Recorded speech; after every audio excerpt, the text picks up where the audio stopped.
আব্দুল্লাহ ইবনে Hudhafa রাদিয়াল্লাহু তাআলা আনহু এই প্রস্তাব পাওয়ার পর সঙ্গে সঙ্গে চিৎকার দিয়ে বলল, ইয়া কালবার রোম, ইয়া কালবার রোম, আমরা মুসলমান, কখনো আমরা ঈমান টাকার বিনিময়ে, সম্পদের বিনিময়ে, সৌন্দর্য নারীর বিনিময়ে আমরা বিক্রি করি না।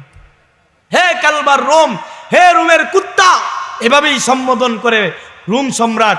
সেই সময়ে বর্তমানে আমেরিকা রাশিয়া যেমন শক্তিশালী, সেই সময়ে রোম পারস্য এরকম শক্তিশালী ছিল।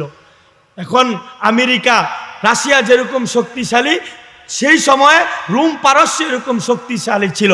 তো আল্লাহর নবীর সাহাবী হযরতে আব্দুল্লাহ ইবনে হুযাফা রাদিয়াল্লাহু তাআলা আনহু চিৎকার দিয়ে বলল, ইয়া কালবার রোম, হে রোমের কুত্তা, শোন, আমরা মুসলমান, সামান্য টাকা আর ক্ষমতার সুন্দরী নারীর জন্য আমরা আমাদের ঈমানকে বিক্রি করি না।